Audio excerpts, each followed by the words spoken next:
Up next, the Reverend Jesse Jackson meets with the editorial board of USA Today.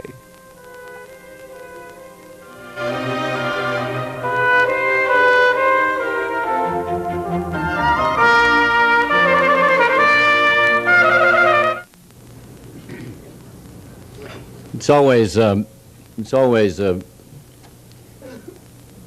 time of excitement when Jesse Jackson comes to the editorial board meetings at USA Today, sometimes unannounced, when he thinks we need to hear his message. Today, as the turnout here can tell you, this was an announced meeting. I don't have any idea how you're doing today in the polls, but we're glad that you were able to stop by. This your first stop after Iowa and your first stop before New Hampshire.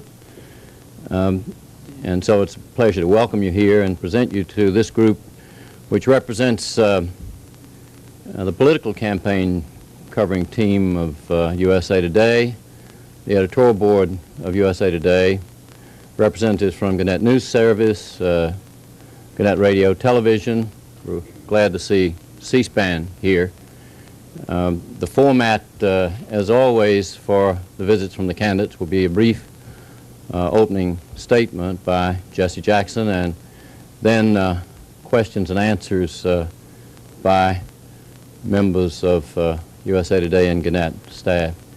As always, you're very welcome. We're glad to have you and look forward to hearing from you.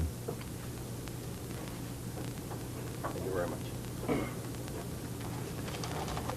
Let me express my thanks to you, Mr. Siegenthaler, for having this chance to engage in this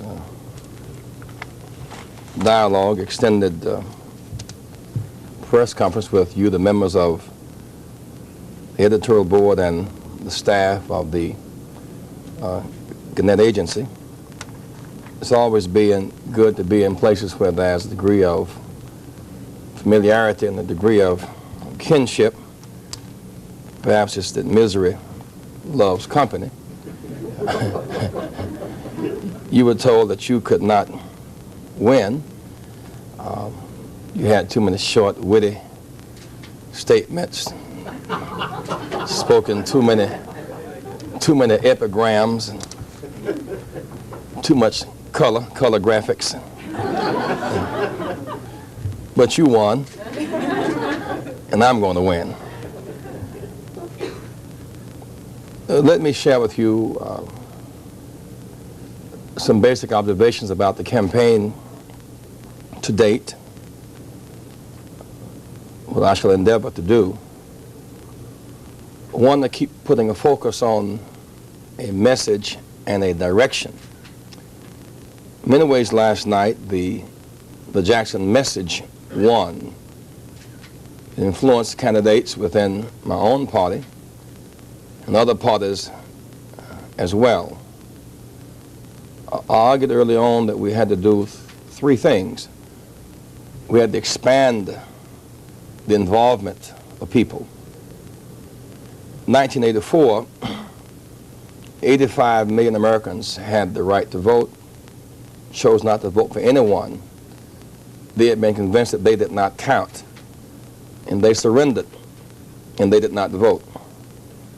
We kept reminding people that by the margin of hope we have change. In 1960, President Kennedy beat Nixon by 112,000 votes. Less than one vote per precinct, he won. He won by the margin of hope. 1968, Dr. King was killed in April, Robert Kennedy killed in June, riots in Chicago in July. The sense of despair set in, and Nixon beat Humphrey by 550,000 votes. So by the margin of hope, we won in 60. By the margin of despair, we lost in 1968. It underlines the fact that every vote does count. In 1984, our campaign inspired 2 million new voters who voted. They were dismissed as other than real voters, something less than mainstream, abnormal. They were called in so many words, but they voted. And they elected Democratic senators in 1984 who otherwise would have lost. They turned the Senate over to Democrats in 1986, and that force by 1987 defeated George Bork and began to set a new agenda in the Senate. So in the Iowa campaign, we registered 4,000 plus new Democrats. We registered more new Democrats than the state party registered.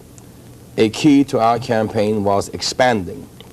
The second was to build a coalition, an urban, rural, multicultural coalition.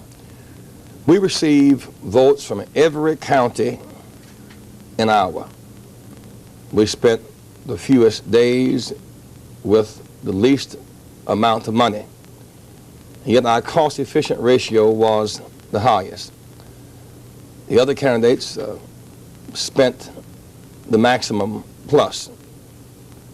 We spent less than $175,000. So it was a cost-efficient campaign. It was, by comparison, a poor campaign and a rich message.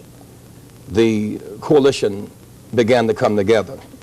Truck drivers, family farmers, rank-and-file workers, farmers fighting for fair prices and the return of their land, workers fighting for fair wages and the return of their job, began to find common ground. To that extent, our basic message was we must end economic violence. Stop economic violence. Stop merger mania. Stop merging and purging corporations and workers. Reinvest in America. Stabilize our families. Not borrow and spend, raise taxes and spend, but fair taxes and reinvest in America. End economic violence became the basic theme, was captured even by other candidates because it really is the dominant theme of our time. The second had to do with a coherent foreign policy. There are four dimensions to the Jackson foreign doctrine. One, strengthen international law.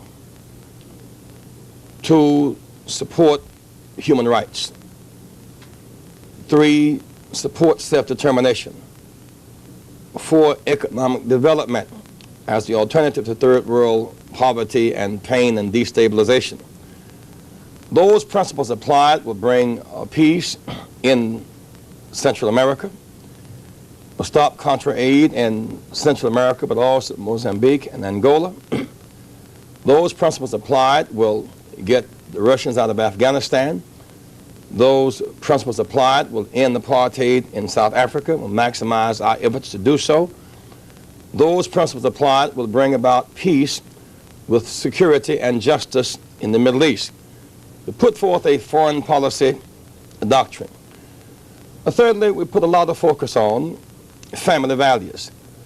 That was a clear theme last night on both sides of the aisle, that end economic violence and espouse basic family stabilizing values. We spent almost every day that we were in the state in the high schools challenging our youth to pursue academic and moral excellence and to shun drugs and violence and babies making babies and ultimately suicide. That message of addressing the need for family security and recapturing the minds of our children was a theme that penetrated. Lastly, in a topical sense, people earnestly wrestled with the question of race in ways they were never quite given credit for. For I am convinced that our future rests with our commitment to being good, not just being strong. Our capacity to respect and to embrace other people across lines of race and sex and religion says a lot about our will to be good people. And people had to get past the question of the messenger to deal with the message. They had to get past the issue of rural versus urban and black versus white, to reach a point of common ground. And a part of our thrust was to hammer away at what do we have in common, whether at the plant gate they closed on workers without notice, or whether at the farm auction, or whether at the hospital where people are dying because they cannot get a green or yellow card to go upstairs to a bed that's empty waiting for those with insurance to get sick. What is for us common ground? Because ultimately, if we just make adjustments in our budget, we just shift parties, if we just shift leaders and just shift power, and we do not emerge as a better people, then we really have not made progress at all. And that's why this whole question of family stability and good relations one with the other must be a byproduct. I must say that when Yepsen from the Des Moines Register, his closing comments on yesterday, said that our campaign had been good for the state. In many ways, no matter what the numbers would have been last night, I felt good about the campaign because the feeling that we left the state better, that we left people better who had wrestled with the great moral crisis of our day or any day. They've done so in a way that they had to make a decision and with courage and convictions began to pull together new relations. Suppose Towns Talk around Greenfield was about 3 farmers sitting in a barbershop debating this question. And one farmer said, you know, this Jackson guy, this guy keeps talking about issues of the poor and the abandoned, and I lack the message. Another farmer said, well, yeah, you know, that's good, but he's black. Another farmer said, well, you know, but he keeps on standing up when people's backs are against the wall. I like that part about it. Yeah, I said, well, that's good, and I have to commend him for that, but he's black. Other guy said, well, yeah, but you know, on the farmers, you know, I mean, this guy standing with us and arguing our case, nobody else will argue the case. The guy said, yeah, but he's black. I said, yeah, but the guy who took my farm was white. The guy said, oh. People were moving past reacting to messenger, looking for message that could bring them a sense of economic security and well-being and a foreign policy that could lead us to peace. And so I feel good about the campaign because our campaign base got broader, because we penetrated areas that had not been penetrated before. But my impression is that we left people feeling better about themselves, and just people who are now stronger and more willing to cope with the great quest of our day for economic security at home and peace in the world. Thank you very much. I'd like to ask those who have questions for Jesse Jackson, please identify themselves by name and what agency they're representing. Hi, I'm Judy Hassel with Gannett News Service. General Haig said this morning that Pat Robertson could ruin it for the Republicans in November. And DuPont said today that he thought Bush was washed up. From your point of view, how do you assess Pat Robertson's strength, and how do you think both of you are going to do on Super Tuesday as a result of what you see that's shown this week? I do not have a comparative analysis of our campaigns because we're not running in the same race. So I would not have a very scientific analysis of his campaign. What I do know is that he took his case to the people, and there are a body of people who responded to his message and his direction. He ran a very organized and well-financed campaign and dealt on themes that drew people across traditional party lines responding to his direction. And while one may disagree with the direction that he represents, one should not use in language and in print double standards of analysis. Like Dole and Bush have constituents, he has followers, which suggests that there's something less than whole people making political judgments. One should not subject those who do support him to any kind of class rejection or religious bigotry by innuendo. He brought more people into the process, and to that extent is good for democracy. I'm moreover convinced that in that he did so well that his points of view and his direction will be subject to intense debate in the marketplace, and that's just how it should be. I think that the comparisons between Democrats and Republicans at that point, beyond that point, are really futile. Mr. Jackson, I'm Barbara Reynolds. Excuse the voice. Character is such a big issue this election year, and there has been an issue that's been chipping away at you. Ever since the death of Dr. King, there's been a lot of controversy over what your role was. You have been quoted as saying that you were on the balcony with Dr. King and that you cradled him and you were the last man that he talked to.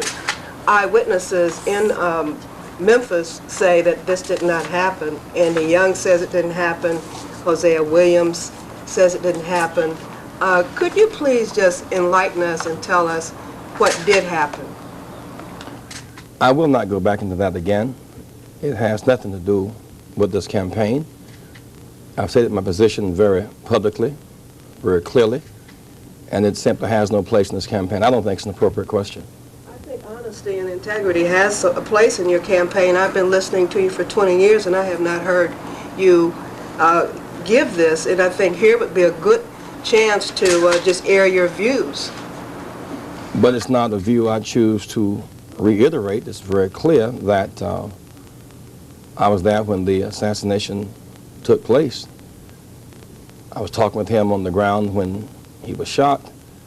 There were a few eyewitnesses in the area when it took place, not the least of which was Reverend Kiles.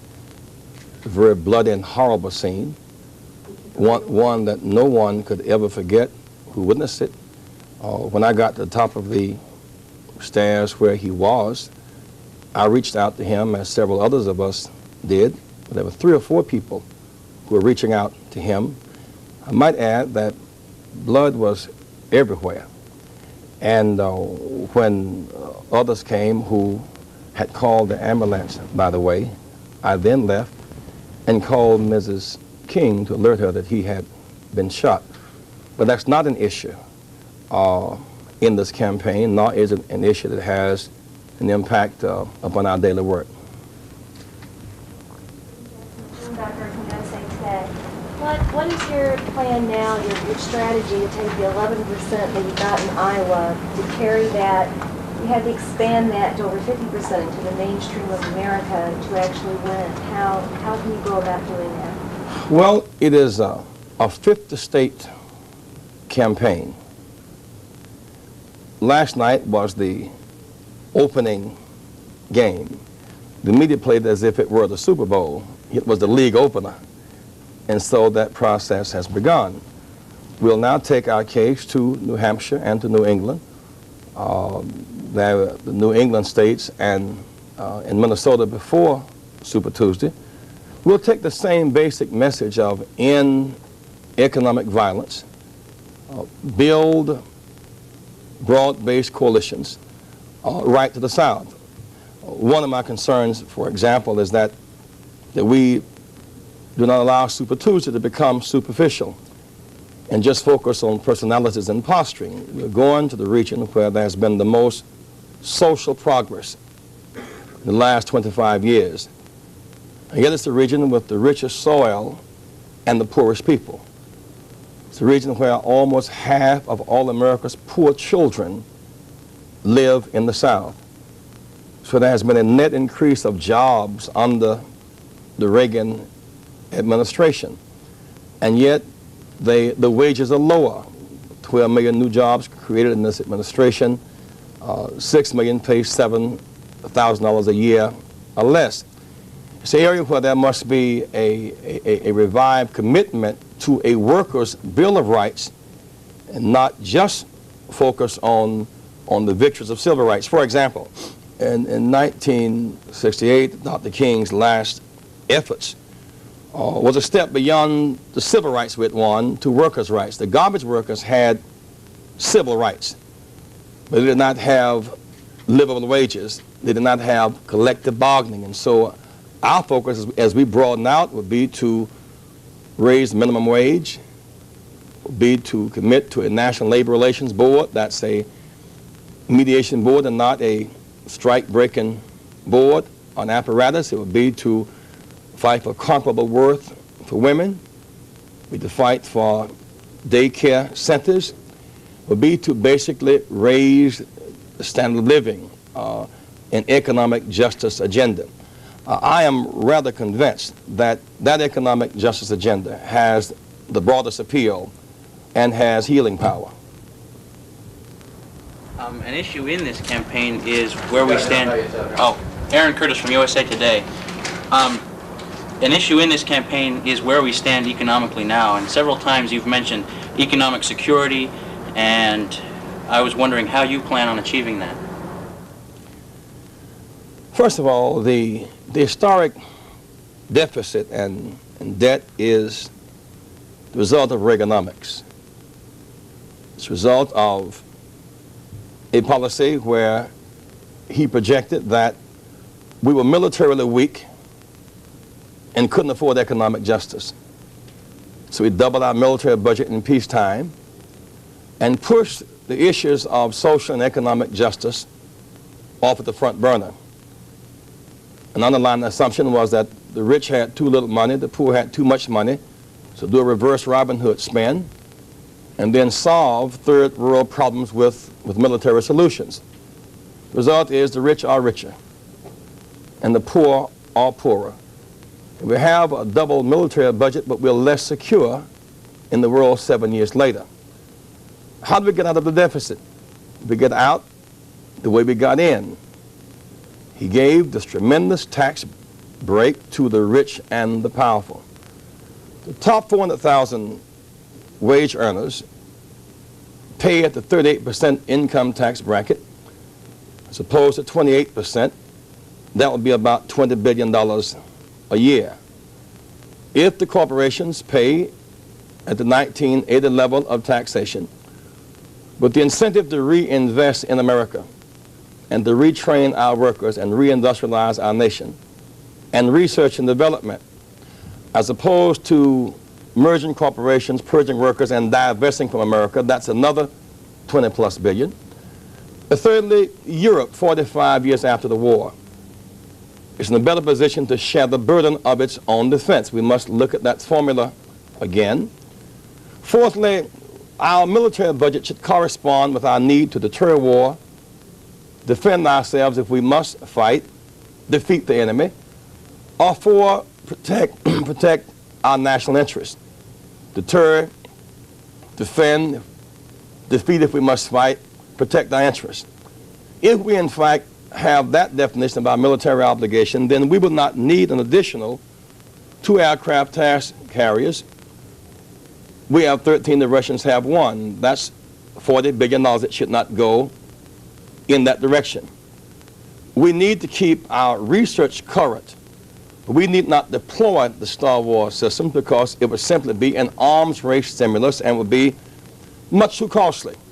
In other words, if our defense had grown no faster than the economy during the Reagan years, if the richest 5% had received no tax cuts, we'd be saving $100 billion a year. We must end the deficit the way we got into it. Reverend Jackson, you said earlier that Reverend Robertson's views would be subject to intense debate in the marketplace, as they should be. So far in the Democratic race, your rivals have not chosen to engage you in intense debate on your views. One, why do you think they haven't? And two, do you think they should? Well, it's a compliment to the soundness of my ideas. For example, let's look at these ideas.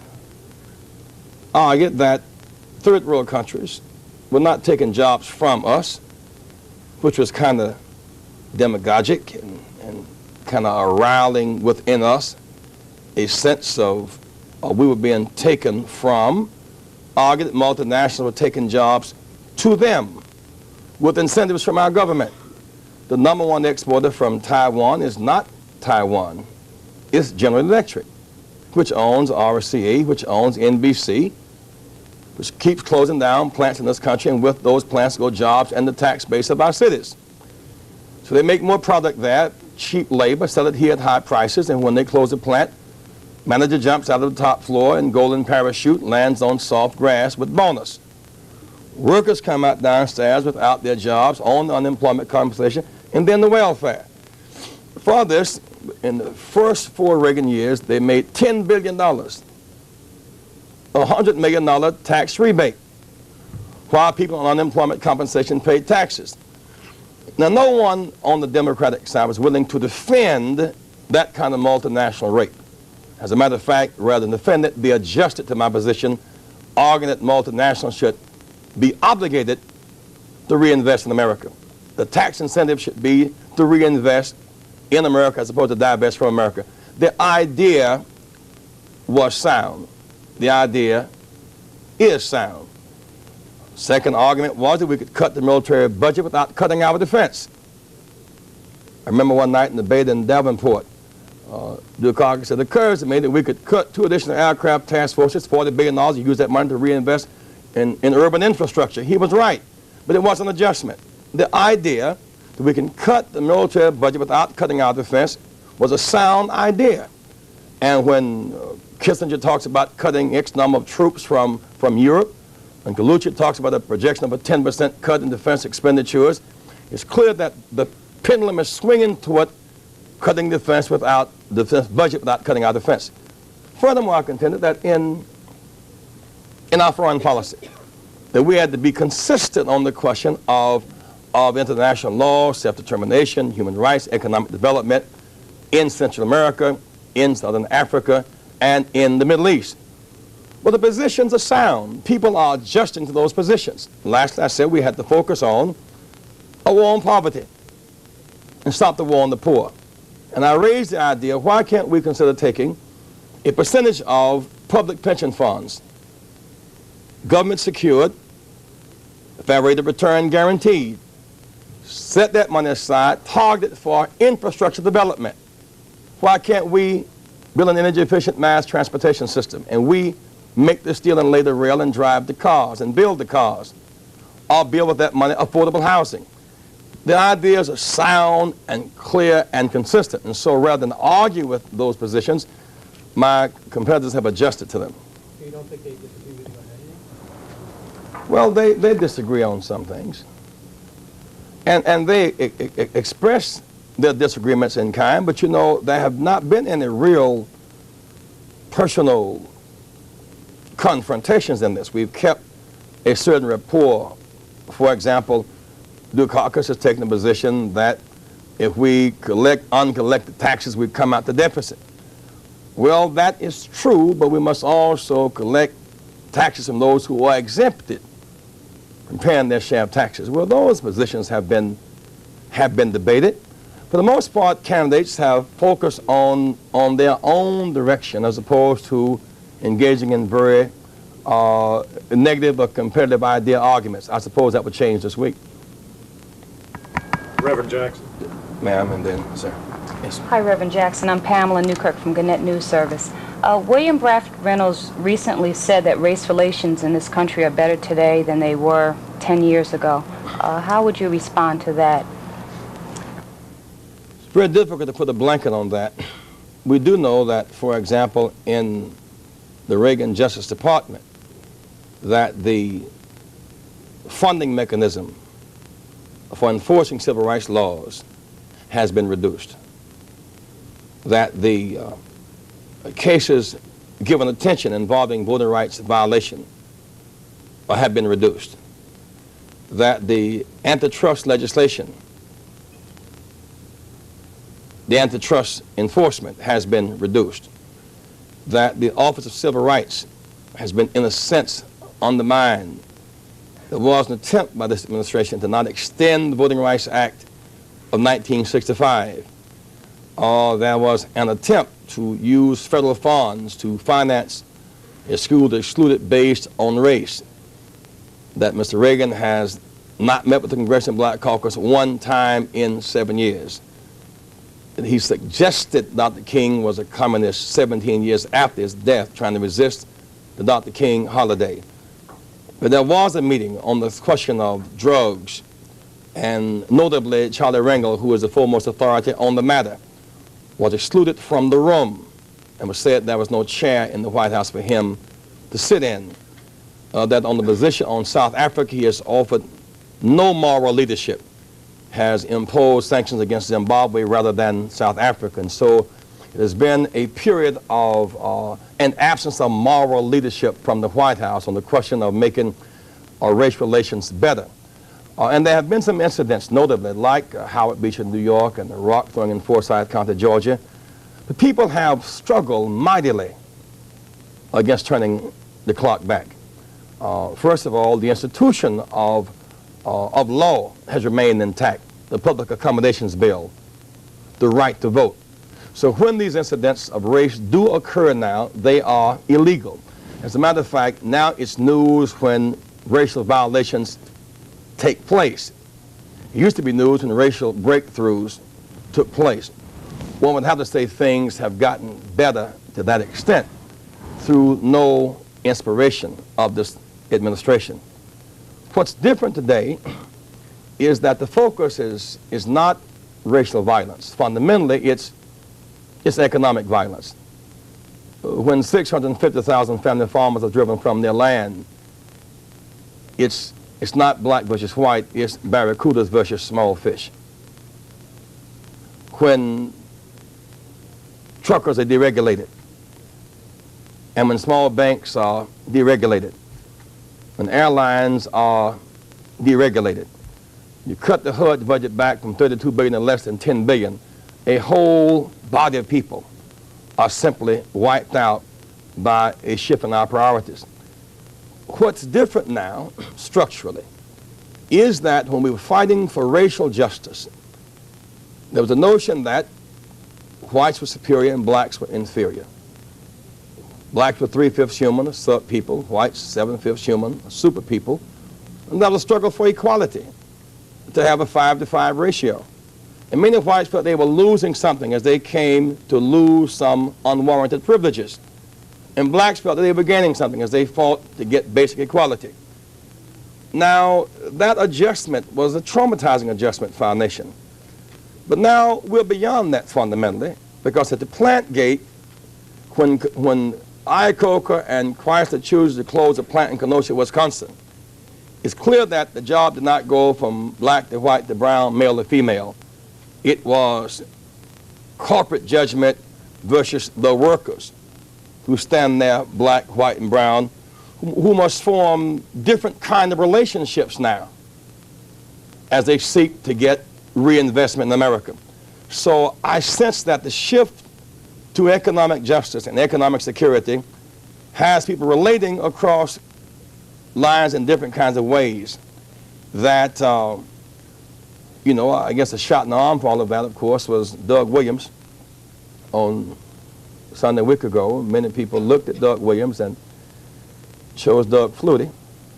But in time,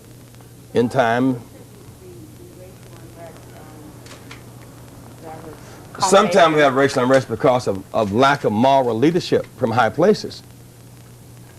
Sometimes because of lack of good information.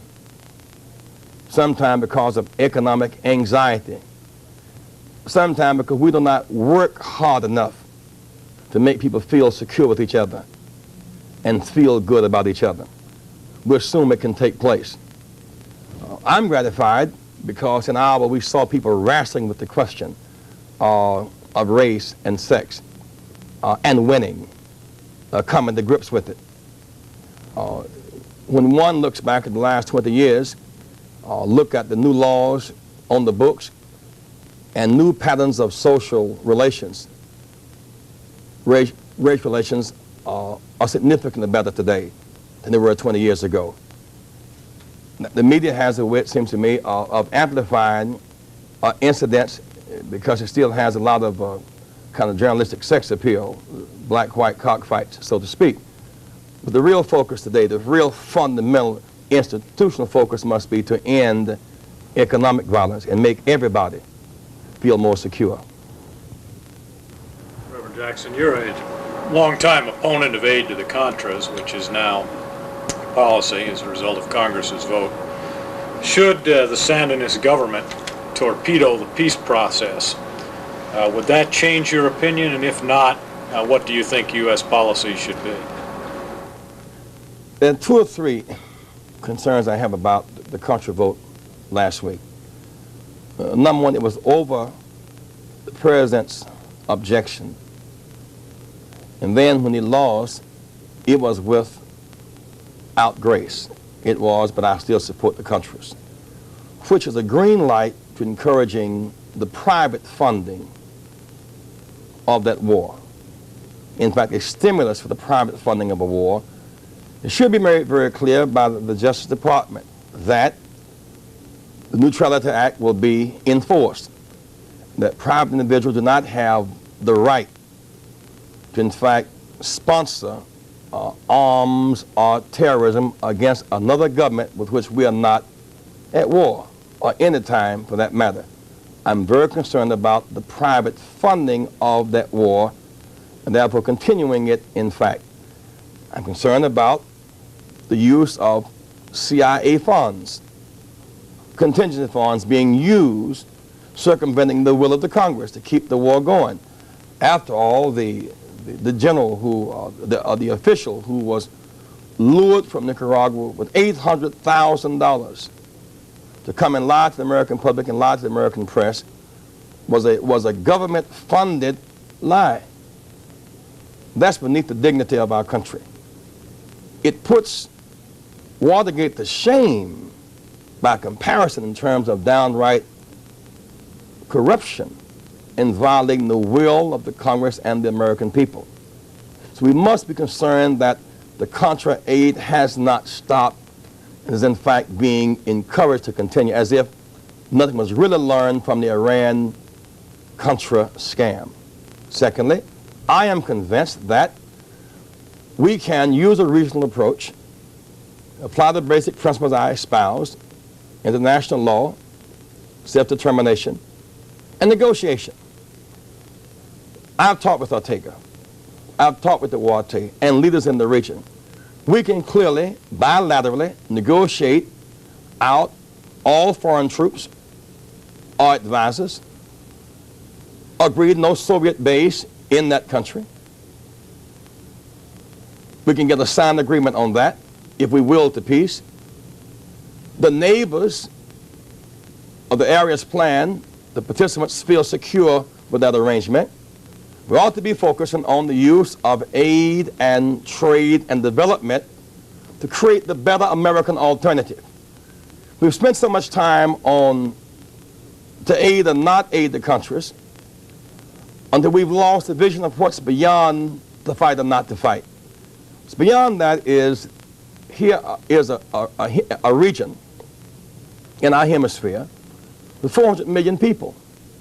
The focus really ought to be on exporting grain and tractors and medicine and rail to 400 million Latin American allies, neighbors, customers. If we see the vision of ending their debt, which they cannot pay back anyhow, it'll reduce our deficit, because for us it becomes a market for trade and expansion, and therefore jobs and farms. They used to buy a third of their grain from us. Latin America did. Now they can't buy the grain, and we can't sell it. They're starving, we have surplus. This particular stoppage of Contra aid gives us the opportunity to put forth a vision for Latin America that will be a net growth for peace and security in the hemisphere. And if the Sandinists fail to go along with this idea and instead thwart democracy in Nicaragua or menace their neighbors, then what? Well, we must be always prepared for any contingency. Our efforts ought to be diplomatic. Those of us whose voices may influence the outcome should not engage in the kind of threats, even in hypothetical questions, that could damage the peace process. We should encourage the peace process. I am convinced if we encourage it, if we support it, it will happen. It's in their interest for the process to take place. They have more to gain from good relations with their neighbors and the U.S. than they do from any other arrangement. You said a moment ago that the defector who was paid $800,000 lied in exchange for the $800,000. Are you suggesting that the administration arranged for him to lie, or that he was simply lured and did it on his own? They arranged to pay him. And to lie in exchange for payment? Well, that's what his mission was. His mission was to set the climate in this country. They were willing to pay It seemed about $1 million to get $36 million aid for other countries, and that's consistent with the arranging of having either blowing up ships in the harbors and then blaming it on the Sandinistas to gain advantage in the public mind in America, or getting arms in the region, giving the impression they'd been planted there by the Sandinistas when they'd been planted there by our own CIA. It is an unbelievably corrupt arrangement. Surely the man who got the money to do a job. The job was to deceive the American public and to lie. That was done. Well, may I ask you, what other mission could he have had for $800,000? Well, I suppose the alternative argument is that he defected, perhaps seeing the $800,000, but only to disclose information that was the truth. The evidence is it's not the truth.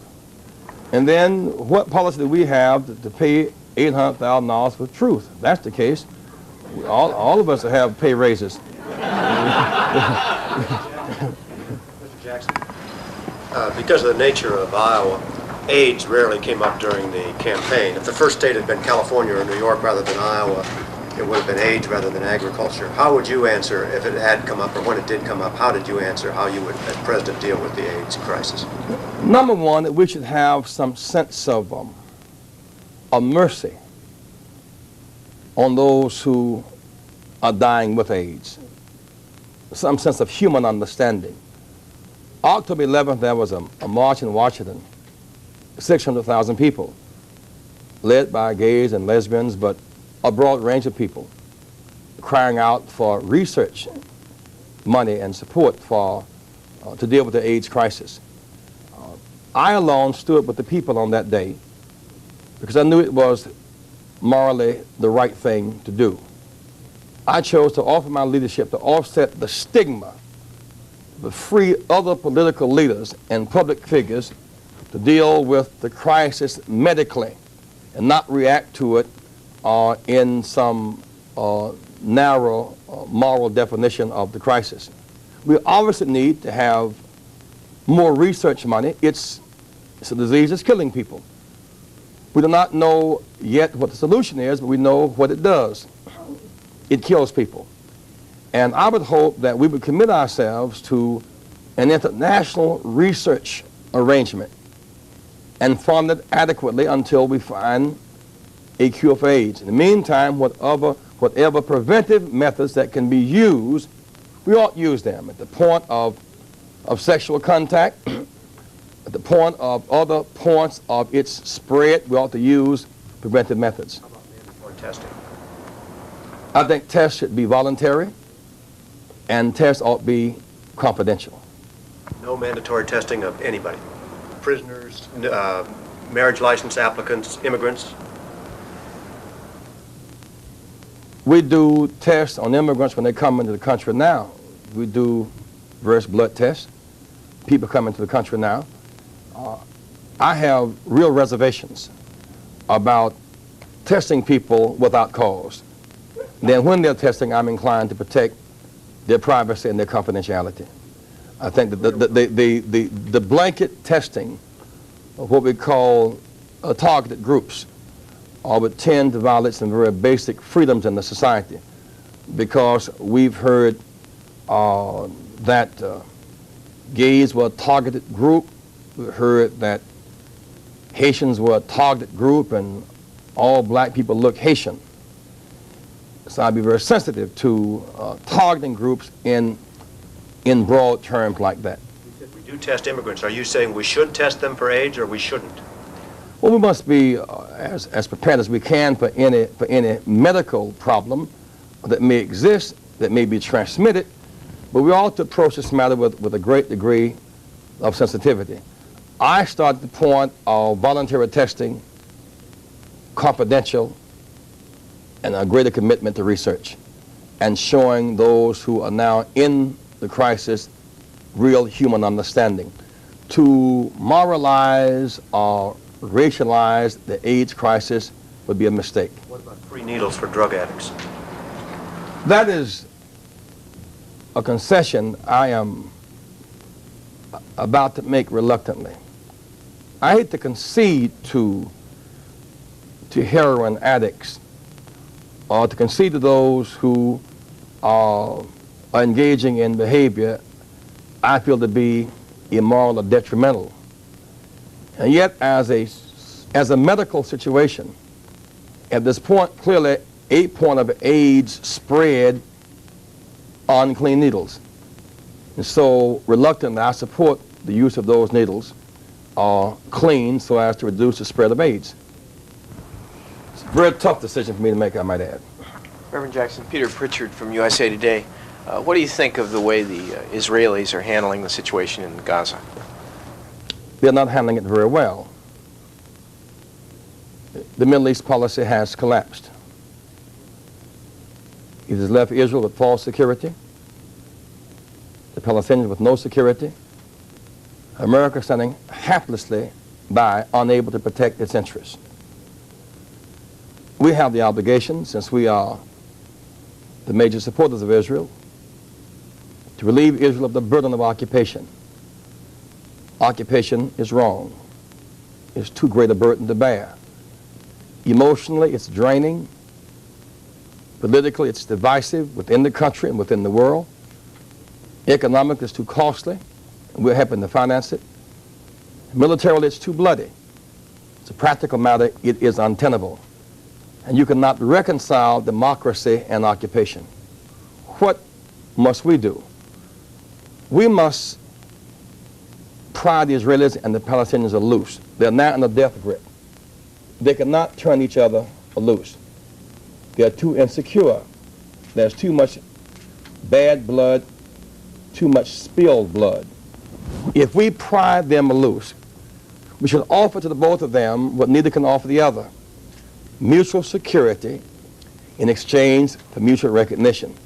We should stop hiding behind history and Hussein and seek to convene Israelis and Palestinians, much the way that Carter convened Sadat and Begin, and offer to both of them what neither can offer the other: mutual security in exchange for mutual recognition.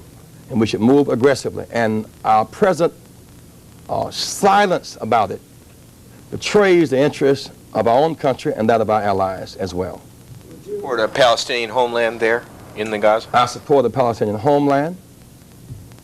I support the withdrawal of Israeli troops from Gaza and the West Bank. And the equation of exchanging land for peace is a good equation. The present formula simply cannot last. The garrison state is a very expensive and bloody state, and Israel can never realize its true self or its true objective with soldiers patrolling occupied territory and people locked in their houses and children being shot on the streets and jailed at will or expelled from the country. So we must end the arrangement without hostility, without belligerence, without rancor, without threats. We should do it because it's right and because it is the key to Israeli security is Palestinian justice. There will be no Israeli security without Palestinian justice, and there will be peace for neither until there's security for both. And that must be an aggressive position that our country takes. We have the opportunity right now, if we have the bold leadership, to offer that kind of help, mutual security in exchange for mutual recognition. Reverend Jackson, Paul McMasters, USA Today. We've seen a couple of examples recently where it seemed that candidates were running against the media more than they were running against the other candidates. The Bush rather confrontation on TV, and then last night Mr. Robertson replying very strongly to a question from Tom Brokaw about his being a former television evangelist. What do you attribute this to? Do you think that that the media has not covered the campaign very well? Are they too intrusive? And are they covering the wrong things and ignoring the issues? Well, I would want to use a broad generalization But media stars do become competitive with political leaders without assuming accountability to a public or without being subject to the same standard by which they are judged. If X reporter wants to be a candidate, it's available. And so are the debates, and so is the schedule, and so are the rigors and the danger involved. And that is a very significant situation that the media, in my judgment, ought to report news and not just make it. And I see in many instances media aggressively making news and really building reputations at the expense of people who are operating by a very different standard. That's a very long and involved discussion, but I have a point of view on that. A second is that I think the media does all of us a service by covering the political process and informing people about it. But when the media suggests that people are following Pat Robertson for reason other than a political point of view and keep trying to tie in his religious background, to me that's a kind of classism that prejudices the case. I don't think that's fair. Or when the media says, well, Jesse Jackson is drawing crowds and creating interest and excelling in debates, but he can't win. Assuming the media believes that all "but he can't win" is a political statement. If it's reinforced enough every day, it's going to influence a percentage of people. We said last week that when Des Moines Register endorsed Paul Simon, he gained 10 points. One might measure Des Moines Register power, say, by the margin that Simon went up after the endorsement. They made a judgment. If that is true, then if the media constantly says someone else who is not then their favorite cannot win, therefore gives them less coverage because they have chosen someone else, that is a level of power without accountability, different than the regular political process. It just does not seem right to me that for the media to be to protect its freedom if it violates its fairness. And fairness, when if you are in a ball game, if you are going to be the referee of an impartial process, you cannot be referee and coach of one of the teams at the same time. And I would hope that we would fight vigorously for freedom of press. The press must protect its credibility by being fair. When people sense unfairness, people begin to rebel.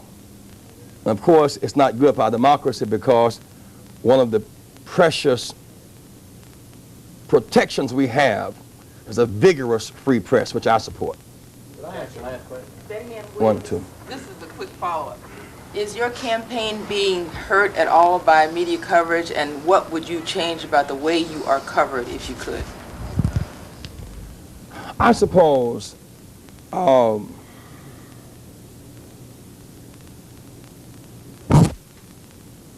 USA Today had an analysis a couple of days ago that we received the least coverage.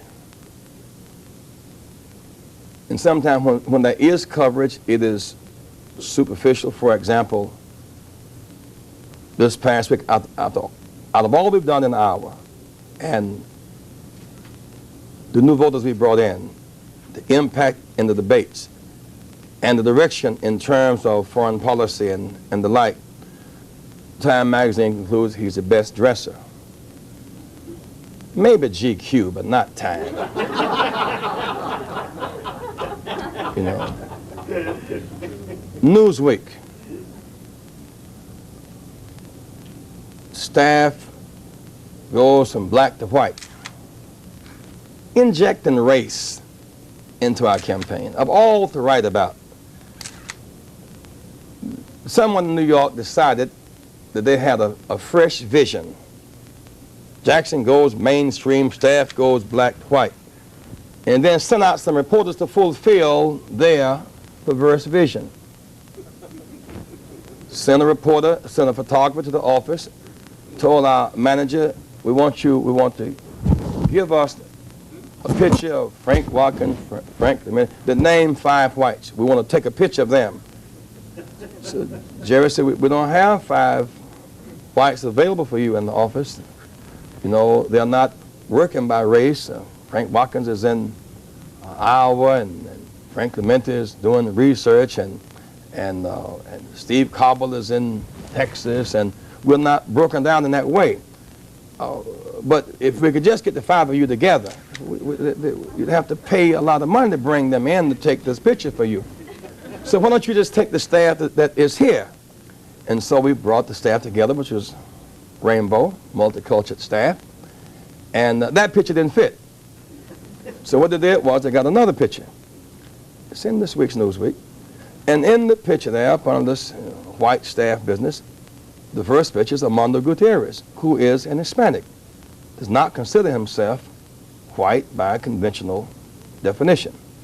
And I'm sitting in the picture, and I'm black. And Frank Clemente has his back turned. Then there's a senior citizen, retired labor leader, who was having to brief us on one of the debates. It was Hispanic and black and white, and a senior citizen, retired labor leader. But if one just saw the picture, you would think Armando was white, and Steve was white, labor leader was white, and here's Jesse Jackson now being taken over by, dictated to, by the whites. That's the funkiest of racism. It's unnecessary. It's beneath the dignity of the American people. And why should the news media rehash that? The reality is, Willie Brown, who is our chairman, they said, well, he's just, they trivialize his role as chairman. He is the chairman, convenes our policy group. Jerry Austin is a white Jewish male who is our manager. Our regional director in New England, May Lewis, Asian female. Ron Daniels, who directs our southern office, is black and male. They say that they brought in this white guy to this place, Willie Barra, black female. The fact is, Eddie Wong is Asian. And Willie, who directs Push, and Eddie work on field directing together. And they're saying Emma Chappelle was replaced by the white guy Renzi. The fact is, Renzi was the comptroller under Emma, who was then treasurer. And treasurer is more ceremonial than comptroller. And this time, Emma is trying to build a bank in Philadelphia. The comptroller became the treasurer. So when you look at our staff, it is the most American of any staff. Ought be complimented. It ought challenge other staffs. And yet there was this making of news by the news media. And then within the article, using a paid staff person from another campaign to say now that Jackson is whitening his message, he's abandoning us. She is paid by someone else. She's not abandoning, she's employed, finally getting paid. But that kind of, and as opposed to focus at the time when there was silence on the Middle East crisis by other candidates, discuss that. I have a point of view. I have a foreign policy doctrine and point of view. I have more foreign policy experience than anybody else running. I met with every African head of state. I've been to South Africa and Southern Africa. That's where my position is clear and coherent. I've been to Central America and met with the leaders of the country and the region. I met with the Pope. I've met with Arafat and Assad and Perez and the king and the emirs in the Persian Gulf. I understand Middle East options. I've studied them. I've been to the Persian Gulf 3 months ago. I speak of it comfortably because I've studied the situation. I have more foreign policy experience than my counterparts. I brought Goodman back home from Syria and did not leave a gun or a cake or a Bible or nothing illegal. I brought Americans back home from a Cuban jail and took Castro to church for the first time in 30 years to reduce church-state tensions. And so if you look at my record of experience, I know America better than anybody running. I'm not coming from a state or a district. My name recognition is because of service recognition. I know America better. I've done more with less over the longest period of time. That's substance. And so my appeal is remain free to cover what you want to. Use your color graphics, use your phrases, but give substance a chance.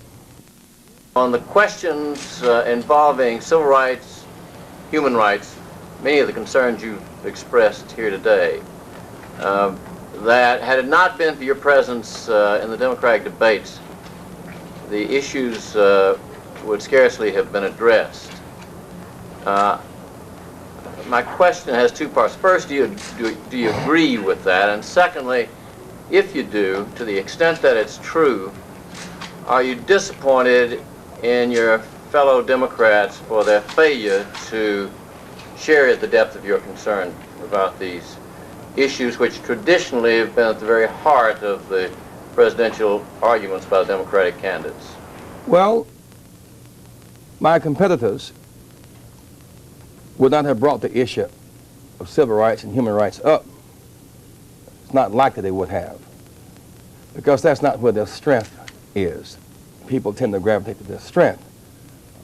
Dukakis talks about Massachusetts miracle, and Simon talks about small town newspapers and jobs development, and Gephardt about trade. People tend to gravitate to where their strength is. And my experience in social justice is substantially greater than their experience in the quest for social justice. None of them are anti-civil rights. None of them are hostile toward the idea. And I would suspect if either of them were elected, that we would have a Justice Department that would be sensitive to civil rights. They have not offered any aggressive, assertive leadership on the question. But then the media has a lot to do with what questions we answer as well. For example, if the media asks us, how would you enforce the Voting Rights Act because there are substantial violations of it, we would all answer it. No one would make a speech on that without being challenged to do so, per se. I remember in 1984, we went to New York. You had to answer your Middle East position. If you didn't answer it, it would be asked of you anyhow, and then the fact that you didn't answer it would be on television. They published in the Times and other newspapers your positions on the Middle East, yay, nay. You had to answer it or have a vacant box. You had to answer it. You did not have to answer Caribbean policy. And yet there are more Caribbean people living in New York than remain in the Caribbean. You did not have to answer an African policy question. The only Nigeria and Brazil has more people of African descent than New York. And so that meant the publishers and news media power forces were controlling the agenda. And you had to answer it, and almost had to answer a certain way, by the way. You had to answer it one way or another. Now, that's why I asked the media to reach out and to be fair. Now, Ted Koppel in a debate in Miami earlier last year asked us about African policy. First time I recall that a commentator had asked about South African policy. And that's the night Gephardt said he would be willing to offer ANC supplies if necessary to help win the struggle in South Africa. Well, we discussed it 10 or 12 moments, but seldom will issues dealing with civil rights, which are now is a much broader category, involving not just black-white relations, but having to do with the physically disabled and women, the whole body of people who've been denied equal protection, is seldom a part of debate structure. It's not considered real relevant to the news media forces that have an awful lot to do with determining the priorities on the agenda. I'll go to a given school, and let me give you a case in point, because it's a matter of substance with me.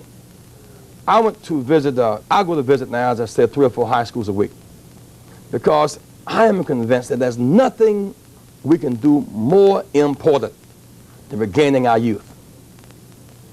I just think that's a big deal. Well, most media people don't think that's a big deal as they report on how we relate to young Americans. So I ask these children every day about 5 questions. How many of you know someone who's dead because of drugs? About 25%, even in rural Iowa, not just New York City, stand, 25%. I'll then ask how many of you know someone in your age group who is in jail because of drugs? About 40% always stand. Then I ask if you know someone in your school who's taken drugs. About 90% always get it, 90%. And then I will ask if you know someone in your age group who has contemplated suicide. Never fewer than 60% stand all the time. Now, if 3,000 or 4,000 young people 2 or 3 times a week respond to drugs and suicide in that way, well, I think that's news. I think that's a real serious crisis. I'll go a step beyond that. I went down to Miami to meet with the Coast Guard officials. They had been told I could come on the boat, but the media couldn't come. That was different because we had taken the media when we had done it 3 or 4 months before. I found out it was because the administration was releasing a position the drug use was down that Tuesday. So they could not have me doing a press conference on Monday. That would, of course, interfere with what was going to come out on Tuesday. What came out on Tuesday was that drug use among high school youth was down 20%. And you and everybody else ran up the story. Drug use down, because it's good news. The fact of the matter is, 1986, the Coast Guard interdicted 10,000 pounds of cocaine coming through the Keys. 87, they interdicted 26,000 pounds of cocaine. And then the Coast Guard budget was cut by $100 million.